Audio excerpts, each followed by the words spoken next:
Magsisimula ang ating ika-15 chapter ng solo leveling sa pagkakapansin nitong ating bida sa kanyang hawak-hawak na espada kung saan makikita ang mga bitak-bitak at mukha na nga itong masisira. Sa tingin nga nitong si Jinwoo ay hindi na ito magtatagal at anumang oras ay masisira na ito. Kahit na bumili ka pa ng sobrang mamahal na gamit ay dadating ang panahon na ito ay kukupas at masisira sa paggamit nito sa loob ng isang dungeon. Naalala niya ang nung isang beses na bumili siya ng isang punyal na nagkakahalaga ng 500 won ang halaga. At ginawa nga nitong mas madali ang pangangaso.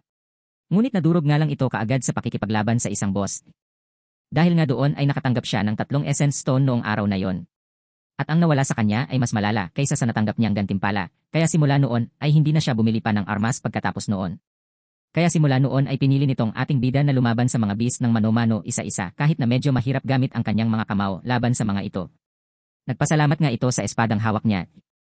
Dahil nga sa espadang ito ay nagawa niyang makaligtas sa napakaraming lobo na nakaharap at nakalaban niya. Nabigyan nga ng titulo itong ating bida na Wolf Assassin. Ito nga ay binibigay na titulo sa mga hunters na nangunguna sa pangangaso ng mga lobo, at dahil nga dito ay tataas ng 40% sa tuwing makikipaglaban ito sa mga klase ng mga beast-type monsters. Makikita sa kanyang inventaryo na meron siyang nakuhang 34 na pangil ng lobo, 2 lumang punyal, isang traveler's cloak at isang teleportation stone. Naisip niya nga na masyado niya itong madaling nakuha kaysa sa naiisip niya. Hawak-hawak nga nitong ating bida ang teleportation stone sa kanyang kamay at mukhang nagdadalawang isip nga itong ating bida. Kung dapat na nga ba siyang bumalik. At napagpasyahan niya na hindi niya ito gagamitin sapagkat napagtanto nitong si Jinwoo na baka hindi na siya magkakaroon pa ng iabang pagkakataon upang mapalakas pa ang kanyang sarili gaya ngayon.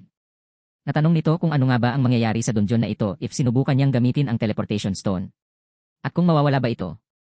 Napapaisip nga itong si Jinwoo kung maaaring posible kung ang dungeon na ito ay katulad ng iba pang mga pangyayari na batay sa oras na nilikha ng sistema. At dahil nga dito ay mukhang nangangahulugan na merong isang nilalang na nagmamanipula sa kanya. Ibig sabihin lamang nito ay parang ginawa siyang isang tauhan sa isang laro. Dito nga ay nag-iisip na nga siya kung ano ang dapat niyang gawin, kung itutuloy niya pa ba ang pag-abante o atras na lamang siya.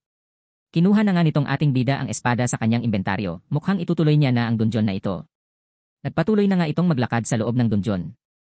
Dito nga ay patuloy niyang pinapaslang ang mga monster na nakakasalubong niya at tumataas din ang level niya dahil dito.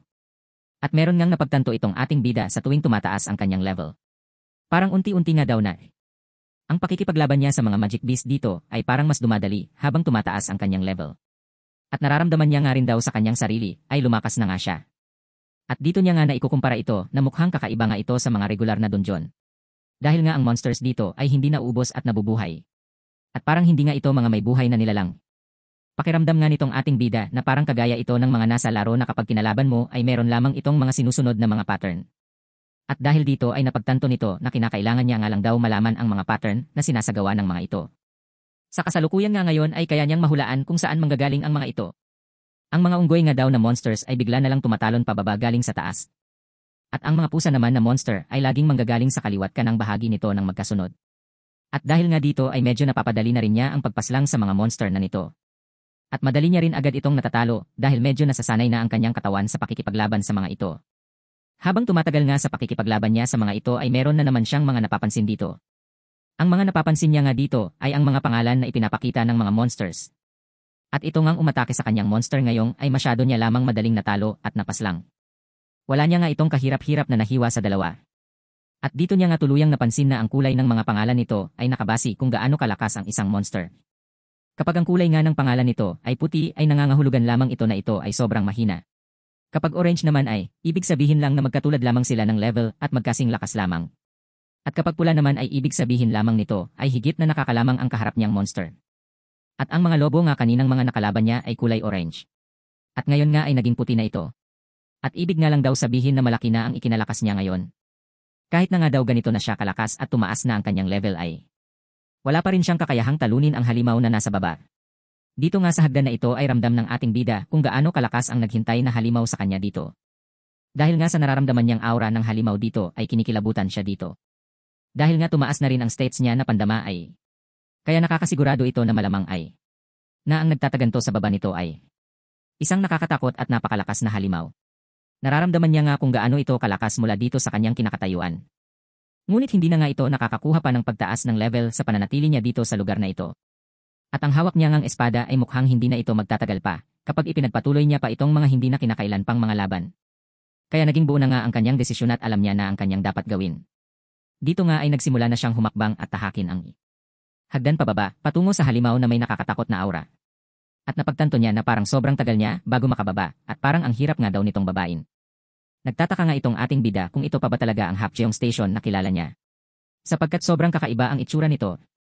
Dahil nga ito ay mukhang naabandona ng sobrang tagal at meron pang ang tubig dito. Biglang naging alerto itong si Jinwoo sa nangyari. Merong nga sobrang bilis na gumalaw sa tubig at sa sobrang bilis nito ay parang may kung anong rumaragasa dito patungo sa kanyang kinakaroonan. Nagulat nga siya sa sobrang bilis nito at bigla na lang itong lumitaw sa kanyang harapan kaya hindi niya na magawang umilag dito. Sinubukan niyang sanggahin na lamang ang pag-atake nito. Dahil nga sa bilis at lakas nitong halimaw ay tumalsik itong ating bida at nagtamo ng malaking pinsala sa kanyang sarili. Dito nga rin ay nakita niyang naputol at nangangamba sa espadang hawak-hawak nito. Dahil nga sa pagkaputol nito ay mukhang kinabahan itong si Jinwoo at gulat na gulat siya sa pangyayari. Tumayo na nga siya at inaakala nito na tumaas na ang kanyang level ngunit ang kulay nga ng pangalan ng ahas na ito ay kulay orange na tinaguri ang isang King of the Swamp, Blue Venom Fange Kasaka. Ito nga isang klase ng halimaw na higanteng ahas ang nasa harapan niya. At sumigaw nga itong ahas sa harapan nitong ating bida na ipinapakita ang mga napakatalas nitong pangil. Tinanong nga ito ni Jinwoo kung siya na ba ang tagapamahala dito. Dito nga ay ihinanda na rin ng ating bida ang kanyang espadang naputol para sa pangalawa nilang pagtutuos. At dito na nga nagtatapos ang ika-15 chapter ng manuang Solo Leveling. Maraming salamat! At kung nagustuhan nyo ang ating kwento ay huwag kalimutang mag-like, mag-share at mag-follow.